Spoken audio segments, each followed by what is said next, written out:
JKC खबर अब तक में आप सभी का स्वागत है। मैं हूं आपके साथ नीरू शर्मा। खबर अब तक में आगे बढ़ने से पहले आइए नजर डालते हैं इस वक्त की प्रमुख सुर्खियों पर।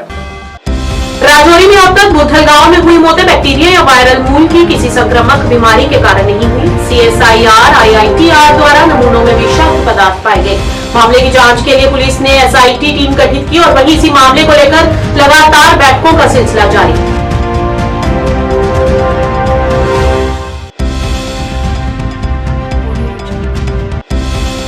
श्रीनगर में आज भाजपा के वरिष्ठ नेता और संगठन मंत्री ने कांग्रेस पार्टी की आलोचना और कहा कि मां भारती के सच्चे सपूत डॉक्टर भीमराव अंबेडकर के साथ किया था बुरा व्यवहार। बस स्टैंड थाने में 35 मोबाइल बरामद किए गए, जिन्हें आज उनके असली मालिकों को सौंप दिया गया।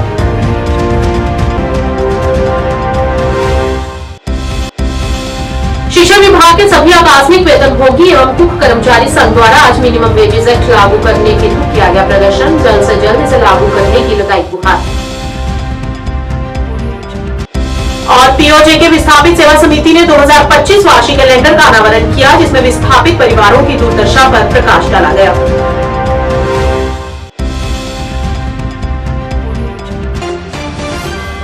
अब समाचार विस्तार से। सरकार राजौरी के बुद्धल गांव में स्थिति पर कड़ी नजर रखे हुए है, जहां एक अज्ञात बीमारी ने अब तक 14 लोगों को अपनी चपेट में ले लिया है।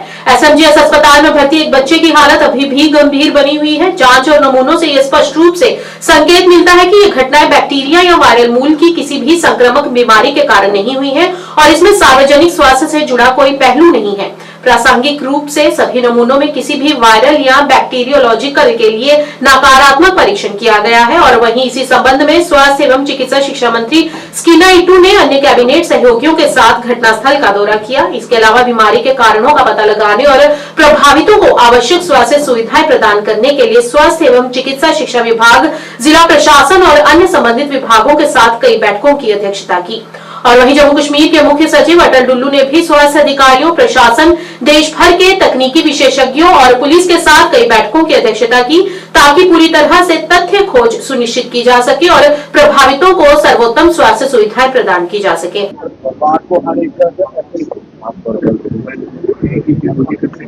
इन हॉस्पिटल्स में, क्योंकि GMC ये जो हॉस्पिटल है, इसको मैं बहुत पुराने टाइम से एज स्टूडेंट भी यहाँ आती थी, विज़िट करती थी, लेकिन इस हॉस्पिटल में रश बहुत होता है, उसमें कोई दो राय नहीं है। डॉक्टर्स काबिल हैं हमारे, उसमें भी कोई दो राय नहीं है, लेकिन कुछ कमियां हैं, कुछ दिक्कतें हैं, जिन दिक्कतों को, जिन कमियों को देखना पड़ेगा, ठीक करना पड़ेगा। क्योंकि जो पब्लिक गवर्नमेंट है, ये लोगों की सरकार है, लोग आते हैं, अपनी बात रख देते हैं और हम भी फिर जो हमारे डॉक्टर्स हैं या HODs हैं, उनसे डिस्कस करते हैं कि इस चीज़ को आपको ऐसे ठीक करना है। हमारा इंटरेस्ट जो है वो इसी चीज़ में है कि लोगों को बेहतर से बेहतर हेल्थ केयर मिल सके। यही हमारी पूरे डिपार्टमेंट की, पूरी टीम की यही ख्वाहिश है, इसी के लिए हम काम करते हैं। कल आपकी तरफ से स्टेटमेंट जारी की गई थी राजौरी इंसिडेंट को लेकर, उसके बाद 15 और वो किया, रात को एक बार क्या कहेंगे मैडम, उस इशू पर एक बच्ची ने दम तोड़ा है, अभी तक डायग्नोस नहीं हो पा रहा। अगर हम पर्टिकुलर मैंने कल ही कहा है कि ये एक बड़े अफसोस की बात है कि 15 लोगों की मौत होना, और इसमें ज़्यादातर जो हैं बच्चे बेचारे जो हैं जिनकी मौत हुई है, उसमें इसके लिए जितना अफसोस किया जाए वो कम है। लेकिन जहाँ तक हेल्थ डिपार्टमेंट का ताल्लुक़ है, मैंने कल ही कई आप के लोगों से बात की है। मैंने कहा है जो हेल्थ डिपार्टमेंट ने अपना काम किया है शुरू से लेके आज तक, इन 40-50 दिनों में सारे जितने भी हेल्थ चेकअप, सबसे पहले 3,000 साढ़े 3,000 लोगों के वहाँ किए जब शुरू में ये इंसिडेंट की खबर आई हैं। उसके बाद जो टेस्ट थे, जो ब्लड सैंपल्स, जो बाकी फूड ग्रेन्स, बाकी चीज़ें, पानी, जो सब कुछ वहाँ से लिया गया है, उनको भी टेस्ट किया गया। और जो फैसिलिटीज़ वहाँ पे रखी गई हैं, बाहर से भी कुछ डॉक्टर्स की टीम आई, यहाँ से भी जो अच्छे हमारे पास डॉक्टर्स तो सभी अच्छे हैं, लेकिन जो ज़्यादा काबिल है, महारत रखने वाले डॉक्टर्स, चाहे उसमें डायरेक्टर हेल्थ सर्विसेज हो, चाहे वहाँ HODs कंसर्न हो, चाहे वहाँ के डॉक्टर्स हो, यहाँ से जो डॉक्टर्स गए, उन्होंने पूरे अपना जो है अपना काम उन्होंने पूरा कर दिया है जो उनके हाथ में थे। और उसके बाद जो टेस्टिंग लैब्स हैं जो हमारी हैं यहाँ GMC जम्मू में, यहाँ से भी किए गए, जो बाहर से जैसे पुणे है, लखनऊ है, दिल्ली है, चंडीगढ़ हैं, वहाँ को भी वहाँ के लिए भेजे गए। और जो हमारी सारी तैयारियां हुई, जो टेस्टिंग का रिपोर्ट जो है वो सारा रिपोर्ट जो है वो आया हुआ है, नेगेटिव आया हुआ है। हम समझते थे कि ये कोई वायरस है जिसकी वजह से डेथ हो रही, शुरू में यही हमें रिपोर्ट लग रहा था। लेकिन अब जो लगभग ऑलमोस्ट जो है, चाहे वो FSL रिपोर्ट हो या बाकी टेस्टों की रिपोर्ट हो, ऑलमोस्ट सारी रिपोर्ट आ चुकी है और ये सारे टेस्ट जो है नेगेटिव है। कोई बीमारी नहीं है, कोई वायरस नहीं है, कोई इन्फेक्शन नहीं है जो हेल्थ डिपार्टमेंट का कंसर्न हो। लेकिन जहाँ तक हेल्थ डिपार्टमेंट का सवाल है, मेरी पूरी टीम, चाहे वो सेक्रेटरी हेल्थ हो वो भी गए, मैं भी गई, मेरे साथ दूसरे मेरे साथी जो मिनिस्टर हैं जावेद साहब वो भी गए, सारी डॉक्टर्स की टीम गई। जो इनका काम था वो इन्होंने खुश असलूबी से निभाया है अपने काम को। अब जो है मुझे लगता है ये अब इन्वेस्टिगेशन का मैटर जो है इन्वेस्टिगेट करना चाहिए। और मैंने डिस्ट्रिक्ट डेवलपमेंट कमिश्नर साहब से भी इन टच इतने दिनों में मैं थी, मेरी कंटिन्यूसली उनसे अक्सर बेशतर बात होती थी, डिपार्टमेंट की भी मीटिंग्स होती थी, शाम को रोज़ मैं इनसे फीडबैक लेती थी क्या हुआ क्या नहीं हुआ है। लेकिन अब ये जो मुझे लग रहा है कि हेल्थ डिपार्टमेंट का कंसर्न नहीं है, मैंने SSP साहब से भी बात की है, अब वो मैटर को इन्वेस्टिगेट करेंगे। जो भी इन्वेस्टिगेशन में आएगा वो आप सबके सामने रखा जाएगा। ऐसा भी कहा जा रहा है कि इन्हें स्लो पॉइजन दिया जा रहा है, क्या इसमें कुछ बातें सामने आई हैं? इसीलिए तो इन्वेस्टिगेशन हो रहा है। जब इन्वेस्टिगेशन कंप्लीट होगी तब जो भी रिपोर्ट आएगा वो सब आपके सामने रखा जाएगा, कोई चीज़ छुपाई नहीं जाएगी। आपको नहीं लगता कि प्रोसेस काफी स्लो रहा? नहीं, स्लो नहीं रहा। आप देखिए जो टेस्टिंग होती है, जैसे FSL होता है उसमें कम से कम 20 दिन 21 दिन लगते हैं। इसी तरह बाकी जो टेस्ट कराने होते हैं, आप तो मेडिकल स्टूडेंट नहीं है ना, इससे कंसर्न है, लेकिन जो टेस्टिंग में टाइम लगता है बिकॉज ऑफ दैट जो है थोड़ा सा टाइम लग गया है। लेकिन सरकार बिल्कुल लगी हुई है, हेल्थ डिपार्टमेंट पूरा लगा हुआ है, उन्होंने अपना काम कर दिया है। सारे टेस्ट जो भी करने थे वो ऑलरेडी हो चुके हैं।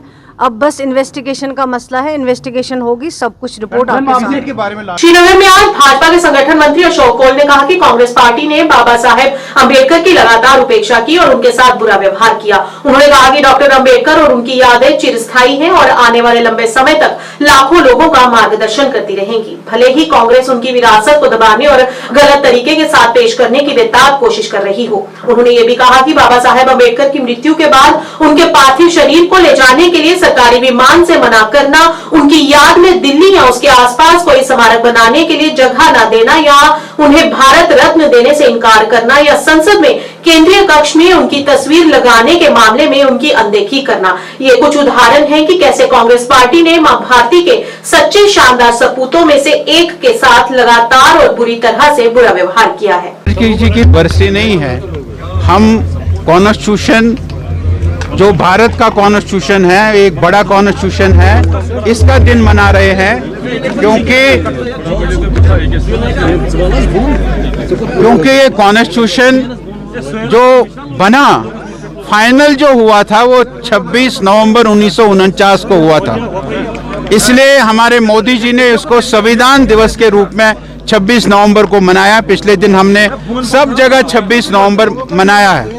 26 नवंबर से लेकर 26 जनवरी तक ये जो 2 महीने हैं, इन 2 महीनों पर हम जगह जगह कॉन्स्टिट्यूशन के गौरव में कार्यक्रम कर रहे हैं। वही आज ये कार्यक्रम था कॉन्स्टिट्यूशन के गौरव में, कॉन्स्टिट्यूशन को आगे बढ़ाने के लिए। भारत का कॉन्स्टिट्यूशन सबसे श्रेष्ठ कॉन्स्टिट्यूशन है, सबसे बड़ा कॉन्स्टिट्यूशन है और इसको ड्राफ्ट करने में बाबा साहब भीमराव अंबेडकर की जी 11 महीने की तपस्या है और उसको याद करते हुए बाबा साहब भीमराव अंबेडकर को और बाबा साहब भीमराव अंबेडकर को कांग्रेस ने कैसे दुत्कारा, उसको बताने के लिए ये कार्यक्रम हमने रखा।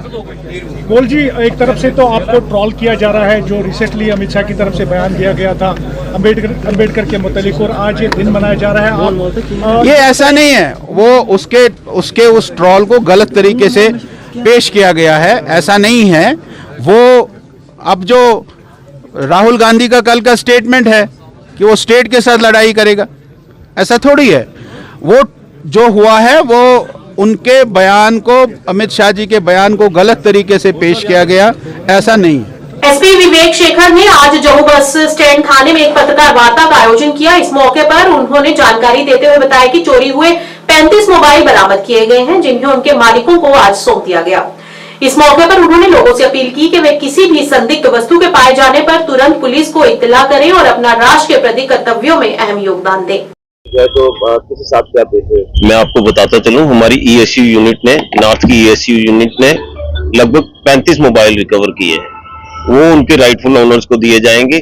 जैसे आपने कीमत का कहा, कीमत तो हमें नहीं पता, आज की डेट में वीर एंड टीयर होता है, 100 चीजें होती हैं, बट ये चीज है कि आपको खुद ही पता है मोबाइल कितनी कीमती चीज है एक इंसान के लिए। तो मैं यही कहूंगा कि बेशकीमती बेश कीमत है ये मोबाइल इस समय, जिनका ये मोबाइल है उनके लिए। ये तो एक चीज है। मैं सोसाइटी में यही कहूंगा कि लोग अपनी राइट्स को तो मतलब प्रायोरिटी देते हैं, बट साथ में साथ हमें अपनी ड्यूटीज को भी निभाना चाहिए।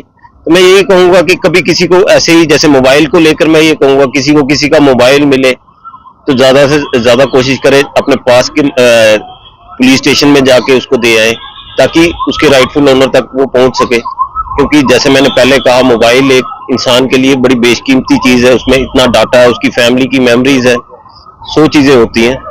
तो इसके अलावा भी हमें एज ए सिटीजन, जैसे 26 जनवरी आने वाला, तो मैं यही कहूंगा कि आपके माध्यम के थ्रू ज्यादा से ज्यादा लोगों के पास ये बात जाए कि 26 जनवरी में कहीं भी भीड़ वाले इलाके में नजरें थोड़ी मतलब अपनी खुली हुई रखें। कुछ भी सस्पिशियस एलिमेंट या कोई सस्पिशियस एक्टिविटी दिखे तो जल्दी से जल्दी पास के पुलिस स्टेशन में या पुलिस चौकी या कोई भी पुलिस वाला खड़ा हो उसको बताएं।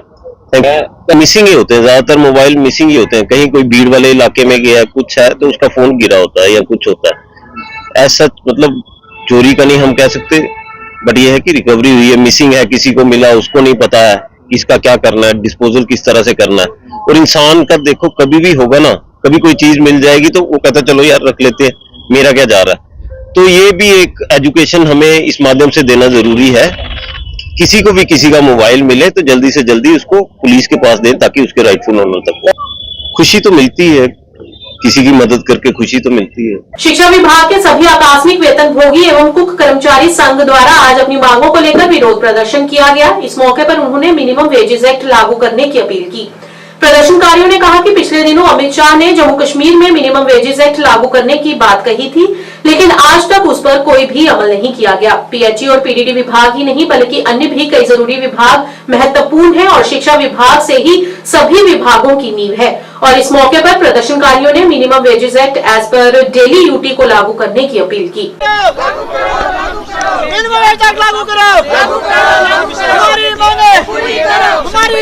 तुम्हारी लूट तुम्हारी नहीं चलेगी, नहीं चलेगी, तुम्हारी लूट तुम्हारी नहीं चलेगी, नहीं चलेगी।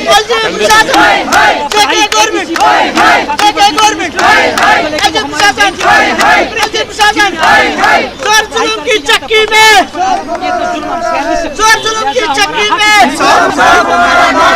लेके रहेंगे अपना हक, लेके रहेंगे अपना हक, लड़के लेंगे अपना हक, लड़के लेंगे अपना हक, छीन के लेंगे अपना हक, छीन के लेंगे अपना हक। सर हमारी डिमांड यही है कि मिनिमम वेज एक्ट जो एज फॉर डेली ड्यूटी, जो इन्होंने, जो अमित शाह जी आए थे, गृह मंत्री इधर अमित शाह आए थे, उसने रैली में खिताब में आपने बोला था कि हम जम्मू कश्मीर में मिनिमम वेज एक्ट लागू करने को जा रहे हैं, मगर वो अभी जा नहीं रहे हैं। अभी वो कहीं पता नहीं कहाँ पे रुका है, वो रास्ता बताए हमें कहाँ पे वो फंसा हुआ है, अटका हुआ है, वहाँ पे हम उसको निकालेंगे। अगर आपने ये बोलने से छोड़ दिया मिनिमम वेज एक्ट हमने लागू कर दिया, ये धोखा क्यों कर रहे हो?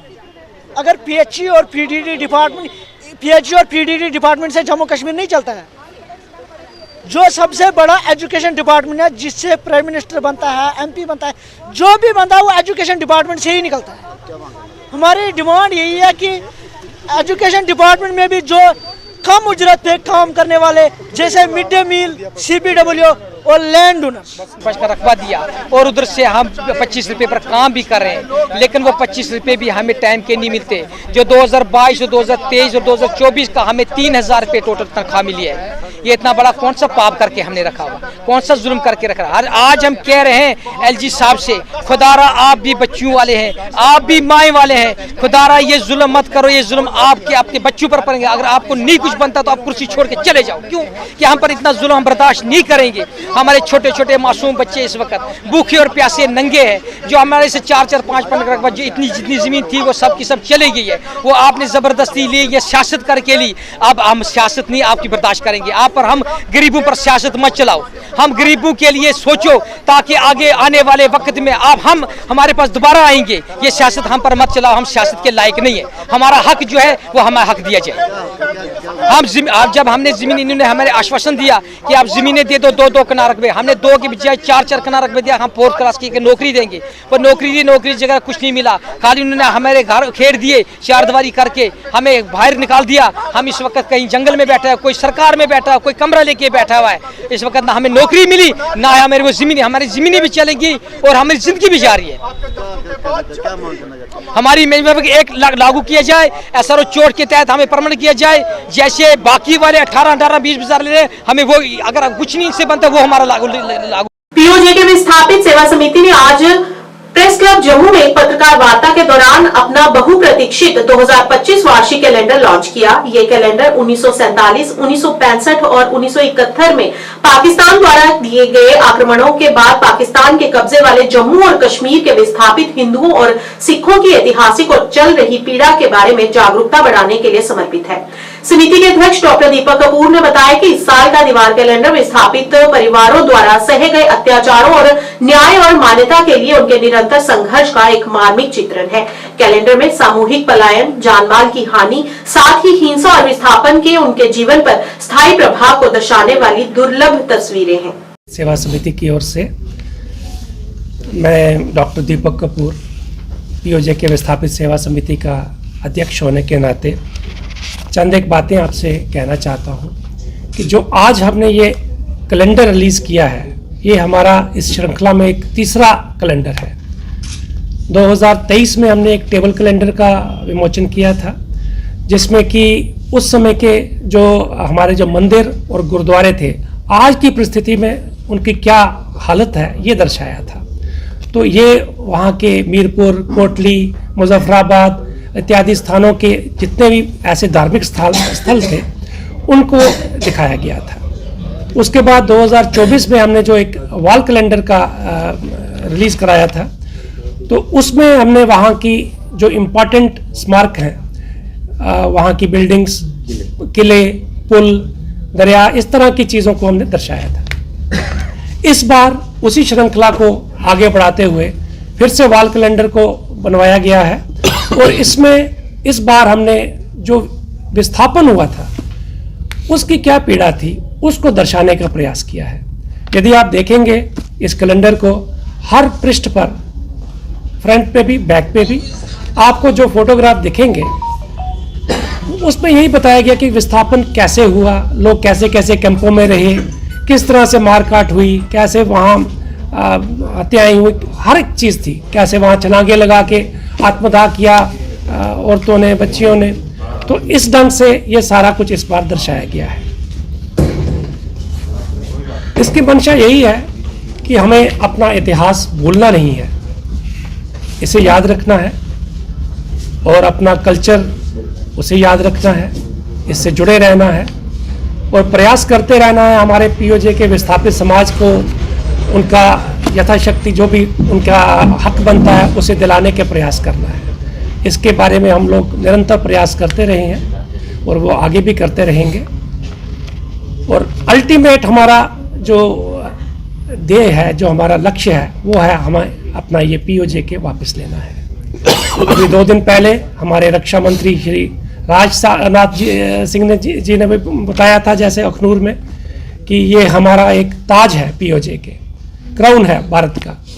तो इसके बिना जम्मू कश्मीर भी अधूरा है और भारतवर्ष भी। विस्थापित कश्मीरी पंडित समुदाय द्वारा आज पत्रकार वार्ता का आयोजन किया गया। इस दौरान उन्होंने राष्ट्रीय खाद्य सुरक्षा अधिनियम के तहत एक राष्ट्र एक कार्ड डिजिटल डेटाबेस में अपने समुदाय के समावेश के संबंध में गंभीर चिंताएं व्यक्त की। समुदाय ने प्रक्रिया की तत्काल समीक्षा की मांग की, जिसमें उनके मौजूदा राहत और राशन लाभों के संभावित जोखिमों को उजागर किया।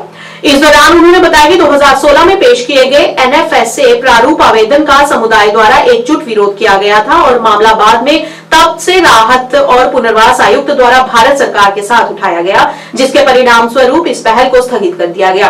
तब से विस्थापित समुदाय ने एक अलग बजट आवंटन अपने राहत और राशन प्रणाली को बनाने के लिए किया गया है, जो उनकी जीवित रहने के लिए महत्वपूर्ण है। इस दौरान उन्होंने अन्य भी संबंधित कई चिंताओं को व्यक्त किया।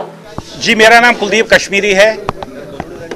ये आज जो ये हमने प्रेस वार्ता रखी है, भरत काचरू जी ने, मैंने और हमारे और भी साथी, जगती से है, सुनील जी है, अश्विनी जी है, विजन कश्मीर से हमारे साथ रमेश जी है, यहाँ से हमारे साथ सुरेंद्र जी है, बहुत सारे लोग हैं, हर किसी कैंप से रिप्रेजेंटेशन है, कॉमरेड मोहनलाल जी है, बहुत सारे हैं, मैं सबका नाम तो नहीं ले सकता हूँ। ये किसी पार्टी विशेष की तरफ से नहीं है। हमारा एक ही मकसद है कि ये जो नक्शा का फार्म है, as far as we are in exile, जब तक हम एग्जाइल में है, हम गवर्नमेंट ऑफ इंडिया से गुहार लगाना चाहते हैं, हमारे साथ और ज्यादती मत कीजिए। हमारे से बहुत पानी बह चुका अव्यवस्था में, हमारे साथ ज्यादती मत कीजिए। ये जो आप फार्म लेके आए हैं, इससे हमारे दिल भी दुख रहे हैं और ना सिर्फ दिल, इससे हमारी जो आत्मा भी है वो भी जंजोर हो रही है। इस फार्म में क्या क्या है सर? इस फार्म में यह है कि आपने ये वन कार्ड वन नेशन का फार्म है। हम कह रहे हैं कि भाई वन कार्ड वन नेशन तो हम मानते हैं, हम स्वागत करते हैं इस चीज का, लेकिन हम एग्जाइल में हैं, हमारे पास तो एड्रेस ही नहीं है हमारा। हमको जब अपना एड्रेस मिल जाएगा तो हम भर सकते हैं। आप पार्लियामेंट को आज हमने ये फॉर्म भर दिया, तो हमारे जो लोग पार्लियामेंट में जाते हैं, कल को वो जाएंगे पार्लियामेंट में, क्योंकि वहाँ पे हमारा तो एड्रेस वो लिख देंगे कश्मीर का, तो वो वहाँ पे जाके बताएंगे कि कश्मीरी पंडितों को हमने रिहेबिलिटेट कर दिया है, जबकि हम तब भी एग्जाइल में ही होंगे। हमारा यही तर्क है कि हमें कश्मीर वापस दे दीजिए।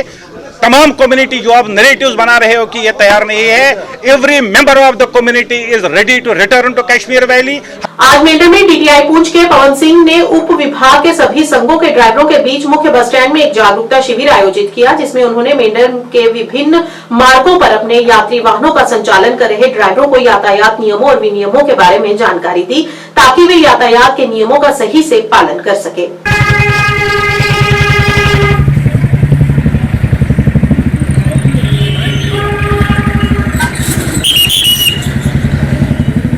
बहुत बहुत शुक्रिया। देखिए, आज पवन साहब और डीटीआई साहब जो हमारे नए आए हैं बीच में, तो अवेयरनेस कैंप के लिए, और हमारे जाकिर भाई, जहीर भाई भी, और एसओ साहब, अमीर साहब भी हैं, और इनकी तरफ से जो डायरेक्शन दी गई हैं, हमारे ड्राइवर भाई सुन रहे थे, तो हमारी तरफ से भी ये रिक्वेस्ट रहेगी कि कोई डॉक्यूमेंट के बिना तो कोई कॉम्प्रोमाइज़ नहीं करता, कि किसी के पास लाइसेंस नहीं है, फिटनेस नहीं है। बाकी एक चीज़ है कि अमीर साहब भी यहाँ पर आज 5-6 महीने से यहाँ काम। Saeed Khan, general secretary taxi union Mendhar. Tariq sahab, अब हम यहाँ से जो हमारे डीटीआई ने पवन सिंह साहब आए हैं, हम इनको मुबारकबाद देते हैं यहाँ आने की, और इन्होंने जो हमारे ड्राइवरों को गाइडेंस दी है, हमें पूरी उम्मीद है कि हमारे ड्राइवर यहाँ के जितने भी मेंढर के हैं, ये इनकी गाइडलाइंस को अपने रूल रेगुलेशन पे फॉलो करेंगे, और जो इनने बताया कि जैसे गाड़ियों के डॉक्यूमेंट्स पूरे रखेंगे, और लाइसेंस वगैरह बिल्कुल होकर रखेंगे, और कोई भी कम एज ड्राइवर गाड़ी नहीं चलाएगा, और ये उस रूल रेगुलेशन को फॉलो करेंगे। और हम डीटीआई ने जो साहब यहाँ आए हैं, हम इनका भी शुक्रिया अदा करते हैं जो कि इन्हें यहाँ आके ड्राइवरों को गाइडेंस दी है। हम इसका बहुत बड़ा इनका शुक्रिया अदा करते हैं, और इतने पर मैं इत्तेफाक चाहता हूँ। एज ए ट्रैफिक आप मेरी ये अपील है कि अपने गाड़ियों के कागजात फिट रखें, लाइसेंस अपना फिट रखें, ओवरलोडिंग ना करें, क्योंकि उससे आप अपनी जान को भी नुकसान है, और लोगों की जान को भी जानों व माली नुकसान है। देखिए, ये मेरा यही रिक्वेस्ट है इनसे कि मेरा अवेयरनेस करने का यही मकसद है कि ये अपने लाइसेंस या कागजात पूरे रखें, जिससे इनकी भी सेफ्टी है तो सवारियों की भी सेफ्टी है। तो दूसरा बात यह है कि ओवरलोडिंग ना करें और रैश ड्राइविंग ना करें। प्रशासन और जम्मू कश्मीर पुलिस के प्रयासों से श्रीनगर जम्मू राष्ट्रीय राजमार्ग अभी तक वाहनों की आवाजाही के लिए खुला है।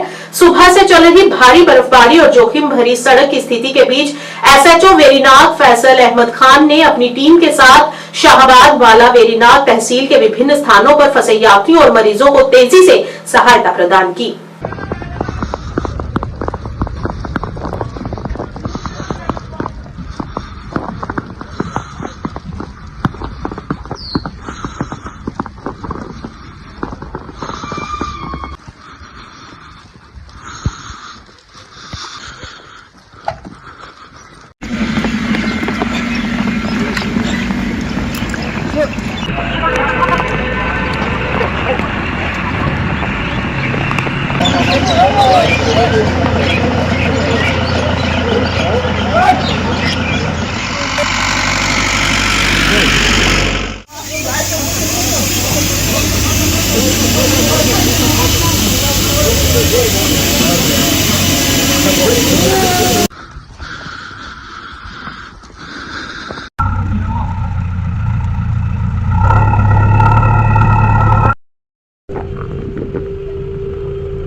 फ्लाइंग इन्फॉर्मेशन क्या है ना।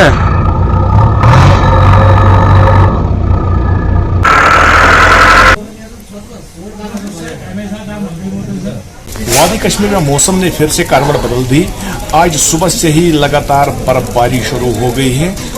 बालाई इलाकों के साथ साथ मैदानी इलाकों में भी आज सुबह से ही बर्फबारी शुरू हुई है। जहां आपको हम बता देंगे कि जो नेशनल हाईवे की बात कर रहे हैं कि जम्मू कौमी शहर आज पहले बार बर्फबारी के बावजूद भी खुले देखने को मिली है। ट्रैफिक की आमद रफ्त आज दोनों अतराफ से जम्मू से श्रीनगर, श्रीनगर से जम्मू जारी है। जहां पर भी किसी जगह पर फिसलन दिखाई दे रही है वहां पर जम्मू कश्मीर पुलिस और मुकामी लोग उन गाड़ियों की मदद के लिए आगे आ रहे हैं। JKC के लिए मैं अनंतनाग से Zulfi Masood. XEN mechanical division south circle Javed Ahmad ने बताया कि अनंतनाग की लगभग सभी सड़कों से बर्फ हटा दी गई है और स्थिति से निपटने के लिए पूरी तैयारियां कर ली गई हैं ताकि इस सर्दी में लोगों को राहत मिल सके और बर्फ हटाने के प्रयास जारी है ताकि रोड्स क्लियर हो और कनेक्टिविटी सुनिश्चित की जा सके।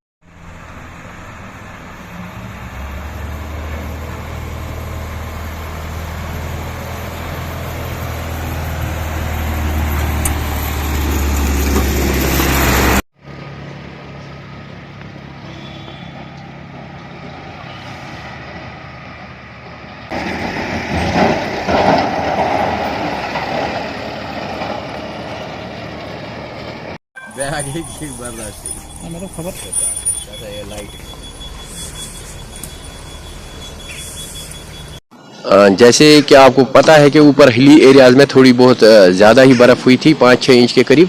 तो हमारे जो ऑलमोस्ट फर्स्ट प्रायोरिटी रोड्स वहाँ के थे वो हमने सारे क्लियर कर दिए। अगर कहीं कहीं होगा कुछ इक्का दुक्का कहीं लिंक वगैरह तो वो भी उस पर भी मशीन डिप्लॉयड है। तो अभी आधे घंटे में वो प्रायोरिटी सेकंड थर्ड रोड्स भी क्लियर हो जाएंगे। जैसे कि पहलगाम का एरिया है वहाँ फिसलन में हमने पहले ही मशीन डिप्लॉय की थी तो जो रोड हमने वो क्लियर कर दिया है और आरू का भी हमने पहले ही क्लियर कर दिया है। और टूरिस्ट अभी सीजन चल रहा है तो कहीं पे अभी अगर मशीन की ज़रूरत पड़ेगी तो हम फौरन ही उस पर डिप्लॉय करेंगे मशीन अगर कहीं ज़रूरत पड़ी। सुरनकोट में स्थानीय शिक्षा को बढ़ावा देने वाले एक कदम के रूप में मोहम्मद रजाक खान प्रिंसिपल को उनके गृहनगर में GHSS भाटा धुरियन का प्रिंसिपल नियुक्त किया गया है। शिक्षा के क्षेत्र में एक सम्मानित विशेषज्ञ मोहम्मद रजाक खान ने 2 साल तक विभिन्न नेतृत्व भूमिकाओं में काम किया है जैसे कि प्रिंसिपल और क्लस्टर हेड फतेहपुर और जोन 17 के ZDO के रूप में। उनके गृहनगर में वापस आने को स्थानीय समुदाय के लिए एक महत्वपूर्ण बदलाव के रूप में देखा जा रहा है। खान ने कई वरिष्ठ व्याख्याता और प्रमुख समुदाय के सदस्यों को उपस्थिति में प्रिंसिपल के रूप में कार्यभार संभाला जो शिक्षा में उत्कृष्टता के लिए अपने दृष्टिकोण को साझा करते हैं। इस नियुक्ति का स्थानीय नेताओं, अभिभावकों और छात्रों ने स्वागत किया है।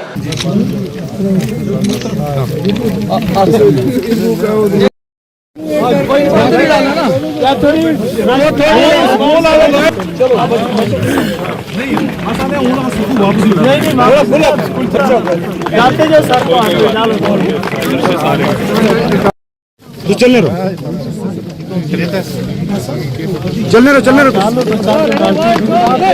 हाँ चलने रहो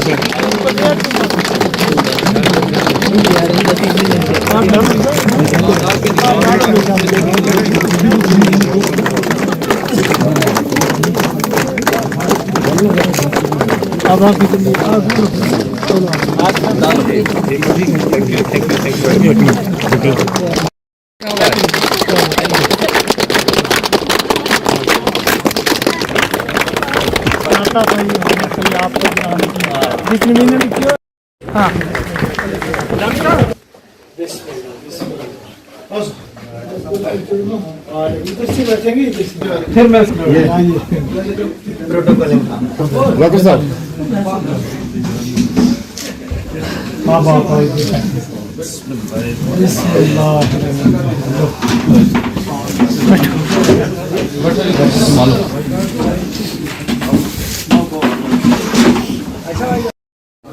बाकी अपने बंदे थोड़े खड़े हो जो ना लगभग 3.25 साल काम करते हुए यहाँ पे हो गए हैं।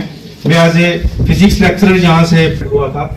एडमिनिस्ट्रेशन के अंदर जो काम करना है वो हमें गवर्नमेंट के जो रूल्स एंड रेगुलेशंस हैं और गवर्नमेंट की जो CSR है उसके मुताबिक काम करना होता है। लेकिन जो अफसर बैलेंस बना के चलेगा, हर से लेके चलेगा। थोड़ा उधर रास्ता भी गाड़ियों को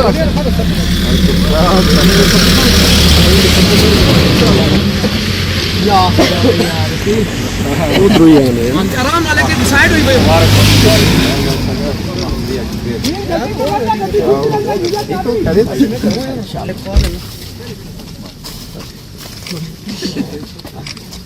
अच्छा है कि असफी आई सब आ जाओ हमारी बारी।